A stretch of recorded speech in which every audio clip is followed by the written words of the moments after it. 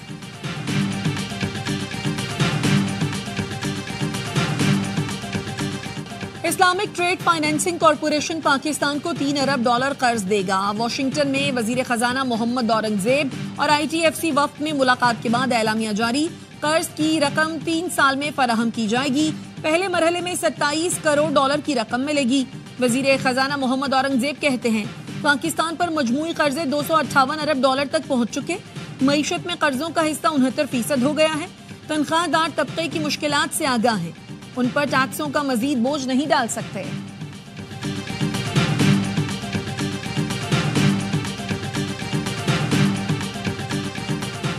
وزیر داخلہ محسن نقوی کی استنبول میں آذربائیجان کے ہم منصب سے ملاقات. انسانی اسمگلنگ کی روک تھام، بارڈر مینجمنٹ اور انسداد منشیات سے متعلق گفتگو. آذربائیجان کے وزیر داخلہ نے بحیرہ عرب میں منشیات برآمدگی آپریشن پر پاک بحریہ کو سراہا. محسن نقوی کی آذربائیجان کے وزیر داخلہ کو دورہ پاکستان کی دعوت. کہا 2 طرفہ تعلقات میں مزید بہتری کے لیے کام کی ضرورت ہے. وزیر داخلہ نے استنبول انٹرنیشنل ایکسپو میں پاکستانی پویلین کا دورہ بھی کیا.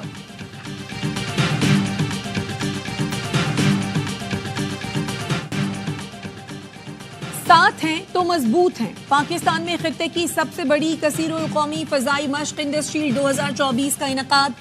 Army chief general Syed Asim Munir کا پاک فضائیہ کی آپریشنل ایئر بیس کا دورہ. ملٹی نیشنل ایکسرسائز کا مشاہدہ کیا. پاک فضائیہ کی جنگی تیاریوں اور جدت پسندی کے حصول کے لیے ہونے والی پیش رفت پر اطمینان کا اظہار. پاک فضائیہ کے اہلکاروں کے عزم کو سراہا.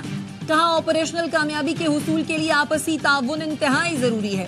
ایئر بیس آمد پر سربراہ پاک فضائیہ ظہیر احمد بابر سدھو نے آرمی چیف کا استقبال کیا. اس موقع پر نیول چیف نوید اشرف بھی موجود تھے.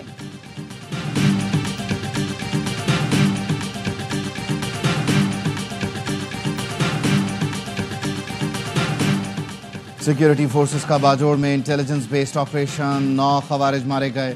ہلاک خارجیوں میں 2 خودکش بمبار اور انتہائی مطلوب سید محمد عرف قریشی استاد شامل. ISPR کا کہنا ہے ہلاک خوارج سیکیورٹی فورسز پر حملوں اور بے گناہ شہریوں کے قتل میں ملوث تھے. وزیر اعظم شہباز شریف کی باجوڑ میں کامیاب آپریشن پر سیکیورٹی فورسز کے افسران اور جوانوں کی پذیرائی.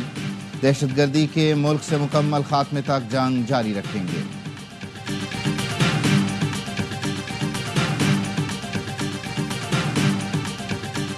آج ہم نے اس بات کا عہد کیا ہے اس وقت تک چین سے نہیں بیٹھیں گے جب تک کہ یہ وائرس ہمیشہ کے لیے پاکستان کی سرحدوں سے چلا نہیں جاتا اور دوبارہ اس کو واپس کبھی آنے نہیں دیں گے. پاکستان کو پولیو سے پاک بنانا ہمارا پختہ عزم ہے. پولیو گلوبل ہیلتھ چیلنج ہے. اس کے سدباب کے لیے مشترکہ کوششیں درکار ہیں. وزیر اعظم شہباز شریف کا پولیو سے آگہی کے دن پر تقریب سے خطاب. کہا پاکستان کے ہیروز نے انسداد پولیو مہم کے دوران اپنی جانوں کا نذرانہ دیا. قوم شہید پولیو ورکرز اور ان کے لواحقین کو سلام پیش کرتی ہے. پولیو کے مکمل خاتمے تک چین سے نہیں بیٹھیں گے.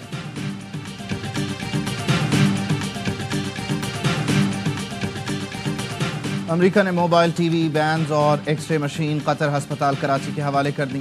امریکی سفیر ڈونلڈ بلوم نے کہا اگلے سال قطر ہسپتال کو مزید 20 سے زائد ایکس رے مشین دیں گے.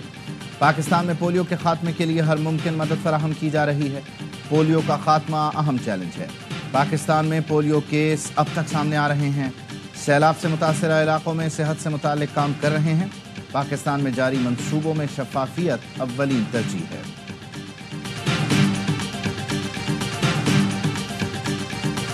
اسرائیل کی غزہ میں نصیرات کیمپ پر بمباری. 4 بچوں سمیت 16 فلسطینی شہید. شمالی غزہ میں اسرائیلی فورسز نے ظلم کی انتہا کر دی. 20 روز سے جاری محاصرے میں 770 افراد شہید، ہزاروں زخمی. اسرائیل کے لبنان پر بھی حملے جاری. جنوبی بیروت میں 17 مقامات پر بمباری. 3 لبنانی فوجیوں سمیت 28 افراد شہید، 6 عمارتیں تباہ. لبنانی سرحد پر حزب اللہ کے جوابی وار سے کئی اسرائیلی فوجی مارے گئے.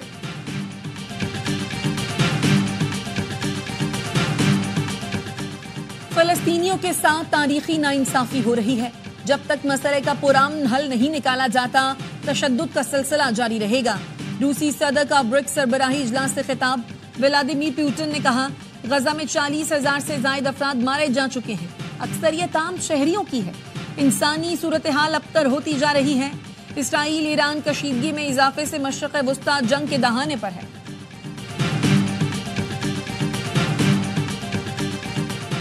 کراچی میں پولیس کا پنجاب بس اڈے کے قریب چھاپا. کباڑ کے گودام سے 1,000 سے زائد موٹر سائیکلوں کے مختلف پارٹس برآمد. 2 ملزمان گرفتار. پولیس کا کہنا ہے موٹر سائیکلیں شہر کے مختلف علاقوں سے چھینی گئی تھیں.